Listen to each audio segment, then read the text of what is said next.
நான் எதுக்காக உயிரோட இருக்கணும்னு என் அப்பா கிட்ட கேட்டேன். அப்போ அவர் சொன்ன வார்த்தை தான் எனக்கு ஊக்கத்தையும், நம்பிக்கையையும் தந்ததுன்னு நடிகை சுதா சந்திரன் உருக்கமா தெரிவிச்சிருக்காங்க. நடிகை, பரதநாட்டிய கலைஞர், சின்னத்திரை நடிகைன்னு பன்முகத்தன்மை கொண்டவர் தான் சுதா சந்திரன். இவங்க வசந்த ராகம், வைதேகி காத்திருந்தால், சின்ன தம்பி, பெரிய தம்பி உள்ளிட்ட பல படங்கள்ல நடிச்சிருந்தாங்க. பிறகு அவங்க நாகினிங்கிற சீரியல்ல நடிச்சாங்க. இதன் மூலமா மேலும் பிரபலம் அடைஞ்சாங்க சுதா சந்திரன். தற்போது சீரியல்கள்ல நடிச்சிட்டு வராங்க. தன்னுடைய மேக்கப், நெற்றி பகட்டுல குங்குமத்துக்கு கீழே வைக்கக்கூடிய டிசைன் போட்டு, புடவை, அணிகலன் உள்ளிட்டவங்களுக்கு தான் இவங்களுக்கு பெரிய ரசிகர் பட்டாளமே இருக்குன்னே சொல்லலாம். இவங்க மும்பையில் இருக்காங்க. இவங்க ஒரு தனியார் யூடியூப் சேனலுக்கு பேட்டி ஒன்று கொடுத்துருக்காங்க. அதில் தன்னுடைய வாழ்க்கை பற்றி, தனக்கு நேர்ந்த விபத்து பற்றியும், அதிலிருந்து ஃபீனிக்ஸ் போல எப்படி பறந்து வந்தாங்கங்கிறது பற்றியும் அவங்க விரிவாக பேசியிருக்காங்க. அவங்க இதை பற்றியெல்லாம் பேசும்போது, என்னுடைய தாய் தான் தைரியமான பெண். தன்னுடைய தந்தைக்கு அவங்க நிறைய தைரியம் சொன்னாங்க. என்னுடைய தாய் இறந்ததுமே அவர் மனமுடிஞ்சு போயிட்டாரு. பிறகு அவருக்கு மெமரி லாஸ் உள்ளிட்ட பல பிரச்சனை வந்திருந்தது. ஒரு கட்டத்தில் திடீர்னு என்னையே யாருன்னு கேட்கக்கூடிய தருணங்களும் நடந்தது. என் அப்பாவினுடைய தங்கையினுடைய பெயர் சாந்தா. திடீர்னு என்ன சாந்தானே கூப்பிடுவார். கடைசி காலத்தில் அவருக்கு நான் மகள்ன்ற அடையாளம் கூட தெரியாமல் போயிருச்சு. அவர் இறந்து போய் 3 ஆண்டுகள் ஆகுது அப்படின்னு சொல்லியிருக்காங்க. ஆனாலும் என்ன டிவியில் பார்த்தா என்னுடைய கணவர்கிட்ட ஷீஸ் மை டாட்டர் அப்படின்னு சொல்லுவாங்க. ஆனால் நேரில் என்ன அடையாளமே தெரியாது. அந்த அளவுக்கு மெமரி லாஸ் வந்துருச்சு அவருக்கு.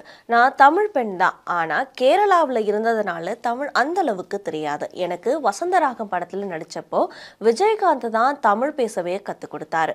அதே போல் பிரபுவோட என்னைக்கும் டச்சில் தான் இருக்கு. சென்னைக்கு வந்தாலே வீட்டுக்கு வான்னு கூப்பிடுவார்.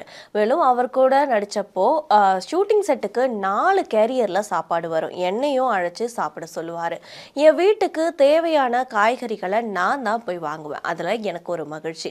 தேவையில்லாமல் செலவு செய்யவே மாட்டேன். நான் வாங்கக்கூடிய மேக்கப் ஐட்டங்கள் எதுவுமே 200 ரூபாயை தாண்டவே தாண்டாது. லிப்ஸ்டிக் தீர்ந்து போயிடுச்சுனாலும் அதில் கடைசியாக இருக்கிறத கூட கையால் எடுத்து நிறைய லிப்ஸ்டிக்கை சேர்த்து ஒரே டப்பாவில் போட்டு வச்சு அதை எல்லாத்தையும் சேர்த்து போடும்போது ஒரு புது கலரை கொடுக்கும். பிறகு அதை போட்டால் பார்க்குறவங்க, மேம் லிப்ஸ்டிக் என்ன பிராண்ட், எவ்வளவு ரூபாய், காஸ்ட்லியா அப்படின்னு கேட்பாங்க. அதுபோல் புடவைகளுக்கும் 300 ரூபாய் இல்லைன்னா 400 ரூபாய், அவ்வளோதான். அதுக்கு மேலே வாங்கவே மாட்டேன். என்கிட்ட நெட் பேங்கிங், ஜிபே, ஃபோன்பே எதுவுமே கிடையாது. என்னுடைய அசிஸ்டன்ட் கிட்ட தான் இதெல்லாம் இருக்குது. நான் ஒரு சாதாரணமாக செய்யக்கூடிய மேக்கப் கூட ட்ரெண்ட் ஆகுது அப்படின்னு பேசியிருந்தாங்க. அம்மா ரோலுக்கு ஏன் இத்தனை மேக்கப் போடுறீங்கன்னு கேட்பாங்க. ஆனால் இப்படிப்பட்ட அம்மா வேணும்னு நிறைய பேர் நினைக்கிறாங்க. அது கேரக்டருக்கு சூட் ஆகுறதுனால தான் இவ்வளோ மேக்கப் போடுறேன்னு சொல்லுவேன். நான் நடித்த படத்தில் உதவி இயக்குனராக பணியாற்றின நபரை தான் நான் திருமணமும் செஞ்சுக்கிட்டேன். அவர் ஒரு பஞ்சாபி. நானும் அவரும் 8 ஆண்டுகளாக நண்பர்களாக இருந்தோம். திடீர்னு என் வீட்டில் கல்யாண பேச்சு வந்தது. அப்போது நான் அவர்கிட்ட போய் என்ன திருமணம் செஞ்சுக்கிறீங்களா அப்படின்னு கேட்டேன். அவரும் எனக்கு டைம் கொடு அப்படின்னு சொன்னார். நானும் செப்டம்பர் 2ஆம் தேதி சொல்லிட்டு செப்டம்பர் 4ஆம் தேதி திருமணம் பண்ணிக்கலாம் அப்படின்னு 2 நாள் தான் டைம் போதும் அப்படின்னு சொன்னேன். அதே போல் நாங்கள் அவசரமாக 1995ஆம் ஆண்டு திருமணம் செஞ்சுக்கிட்டு அவர் வீட்டுக்கு போனோம். நான் அன்னைக்கு மாலை விமானத்தில் சென்னையில் ஒரு நடன நிகழ்ச்சிக்காக வந்துட்டேன். என்னுடைய தூணே அவர் தான். என்ன எந்த அளவுக்கு பார்த்துக்க முடியுமோ அவ்வளோ பார்த்துப்பார். என்னுடைய கெரியருக்கு உறுதுணையாக இருக்கார். அதிகம் பேசவும் மாட்டார். ஆனால் அவர் பேசக்கூடிய சில வார்த்தைகளும் அர்த்தமுள்ளதாக தான் இருக்கும். எங்களுக்கு குழந்தைகளே கிடையாது. இதை பற்றி சிலர் எங்களை பரிதாபமாக பார்ப்பாங்க. என்ன செய்யறது, விதினா அனுபவிக்க தானே வேணும். குழந்தைய தத்தெடுக்க எங்களுக்கு எண்ணமே வரலை. எனக்கு 16 வயசுல விபத்து நடந்தது. அதாவது எங்களுடைய குலதெய்வம் வயலூர் முருகன் கோயில். அந்த கோயிலுக்கு போயிட்டு திரும்பி வந்துட்டு இருந்தோம். அப்போதான் விபத்து நடந்தது. அதில் பேருந்து மோதினதில் என்னுடைய கால் ரொம்பவே சேதம் அடைஞ்சிருச்சு. இதனால என்னுடைய காலை இழக்க வேண்டிய நிலையும் வந்துருச்சு. முதல்ல திருச்சி அரசு மருத்துவமனையில் அனுமதிக்கப்பட்டிருந்தேன்.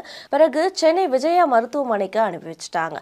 அங்கே எலும்பு சிகிச்சை நிபுணர்கள் என்ன பரிசோதனை செஞ்சாங்க. கால் ரொம்பவே பாதிக்கப்பட்டிருக்கிறதுனால காலை எடுக்கணும்னு சொன்னாங்க. சொன்னாங்க. காலை எடுக்கலைன்னா உயிரே போயிடும் அப்படின்னு சொன்னாங்க. இதனால என்னுடைய அப்பா காலை எடுக்க சம்மதிச்சிட்டாரு. என்னுடைய என்னுடைய நிலையை என்னுடைய தாயால தாங்கிக்கவே முடியல. இதனால என்கிட்ட என்னுடைய தந்தை வந்து நாளைக்கு உனக்கு ஆப்ரேஷன், காலை எடுக்க போறாங்கன்னு விஷயத்த சொன்னாரு. அப்போ அதிர்ச்சி அடைந்த நான் எதுக்காக உயிரோட இருக்கணும், கால் இல்லாம எப்படி வாழறது அப்படின்னு கேட்டேன். அதுக்கு என்னுடைய தந்தை, நீ எங்களுக்காக உயிர் வாழணும், உனக்கு துணையா நான் நடப்பேன்னு சொன்னாரு. நானும் என்னால உங்களுக்கு தொல்லை தான் அப்படின்னு சொன்னேன். ஆனா என் அப்பா எனக்கு தைரியத்தை கொடுத்து நம்பிக்கையை கொடுத்தாரு.